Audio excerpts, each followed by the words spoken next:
বন্ধুরা, আমি আজ এসেছি মহাপ্রভু বিশ্রাম স্থল মন্দির। এটা হচ্ছে হরিতলায়। তাই এটা একটি সুন্দর ভিডিও হতে যাচ্ছে। আপনারা ভিডিওটা দেখবেন, খুব ভালো লাগবে ভিডিওটি। বন্ধুরা, আজকে যে ভিডিওটি তো আপনাদের দেখাচ্ছি, একটি সুন্দর অজানা ইতিহাস ভ্রমণের জায়গা, একটি ভক্তি স্থান। আপনারা অনেকেই জানেন, অথচ নবদ্বীপ রোডের মধ্যেই আছে। সেই জায়গাটি হচ্ছে নবদ্বীপের হরিতলা কোলেরডাঙ্গা মন্দিরের আগেই নবদ্বীপে মহাপ্রভুর একটি বিশেষ বিশ্রাম স্থান রয়েছে, যেটি ভক্তদের কাছে অত্যন্ত পূজনীয়। এই স্থানের নাম হচ্ছে শ্রীধাম নবদ্বীপ মহাপ্রভুর বিশ্রাম স্থান মন্দির। কারণ এর ইতিহাস হচ্ছে, মহাপ্রভু যখন 500 বছর পূর্বে যখন মহাপ্রভু নবদ্বীপ নানা স্থানে হরিনাম সংকীর্তন করতে বেরোতেন, তখন পদভ্রজে, তখন চারিদিক হরিনাম করতে করতে যখন এক সময় এই ধার দিয়ে আসলে গঙ্গার ধার ঘুরে, তারপরে এই যখন আসছিলেন, তখনই হঠাৎই তিনি এবং তার সহসঙ্গীরা ক্লান্ত হয়ে যান। তখন মহাপ্রভু নিজেই এই জায়গাটি, তখন আগেকার দিনে পুরো জঙ্গল পুরো ছিল, বসতি ছিল, তখন তো এত লোকারণ্য ছিল না। তখন এই জায়গার মধ্যে মহাপ্রভু নিজে এবং আসেন এবং এইখানেই তিনি বিশ্রাম করেন। বিশ্রামের কারণ এখানে অনেক গাছগাছরা ছিল। এখনকার দিনে সেই সব গাছগাছরার কয়েকটি স্মৃতি রয়ে গেছে, যেমন মন্দিরের পিছনে একটি বিশাল আকার বট গাছ এখনও রয়ে গেছে। এছাড়া ছোট্ট একটি কুটির ছিল, যেখানে ঠাকুরের রাধাকৃষ্ণের মূর্তি ছিল। সেইখানে এসে তিনি বিশ্রাম করেন। এই মন্দিরটি আপনাদের দেখাচ্ছি, দেখুন।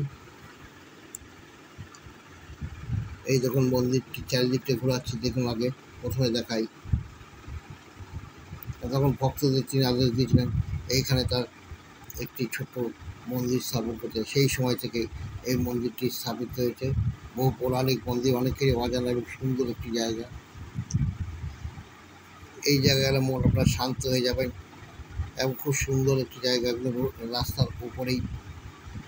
এই মন্দিরটি অবশ্য নবদ্বীপ গৌরী মঠ শ্রী চৈতন্য ভক্তি কেন্দ্র থেকে পাশেই একদম মন্দিরটি।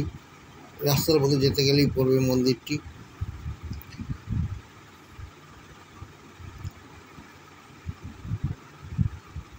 মন্দিরে দেখতে পাচ্ছ কত সুন্দর। এরকম একটি গাছ এখনো আছে, কিন্তু গাছ সবার কেটে দিয়েছে, একটা স্মৃতি হিসেবে রয়ে গেছে। তবে এইখানে উৎসব অনুষ্ঠিত হয়, দোল উৎসবে খুব সুন্দর অনুষ্ঠিত হয়। এছাড়া প্রতিদিন এখানে সন্ধ্যা সকালে নাম সংকীর্তন করে এবং নবদ্বীপের বৈষ্ণব সমাজ এখানে এসে অনুষ্ঠানে এইখানে নাম কীর্তন করেন এবং মহাপ্রভু এখানে একটি চরণ রাখা আছে, চরণ পদটা সংরক্ষিত করে রেখে গেছিলেন, সেটাকে পুজো পাঠ করেন। এই দেখুন রাস্তা দিয়ে আমরা দেখাচ্ছি, কত সুন্দর লাগবে দেখুন।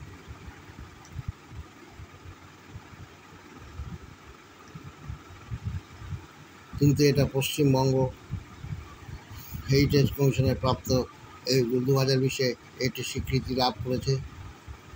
এই দেখতে ভেতরে রাধাকৃষ্ণ এবং আরও দেবদেবীর মূর্তি আছে এবং মহারাজদের এখানে অনেক মূর্তি আপনারা দেখতে পারবেন বৈষ্ণব সমাজের।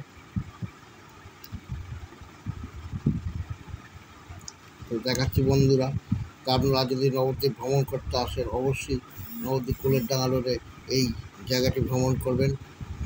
টোটাল দেবেন, একটু দাঁড়িয়ে দেখতে পাবেন কাছেই। এখান থেকে দেখতে সামান্য দূরে আবার জল মন্দির, পাশে আছে কেশবজি মহারাজের মঠ। তা বন্ধুরা, আপনারা এইটি অবশ্যই দর্শন করবেন এবং ভক্তি হবে। খুব সুন্দর মন্দিরটি। যাই হোক বন্ধুরা, আমি ভিডিওর মাধ্যমে আমি যতটুকু পারলাম নবদ্বীপ শ্রী শ্রী মহাপ্রভু বিশ্রাম মন্দিরের ভিডিওটা আপনার কাছে তুলে দিলাম। হয়তো ভিডিওটি ভালো লাগে, যদি ভালো লাগে অবশ্যই লাইক, শেয়ার, কমেন্টস করবেন। আজ আমি এখানেই রাখছি।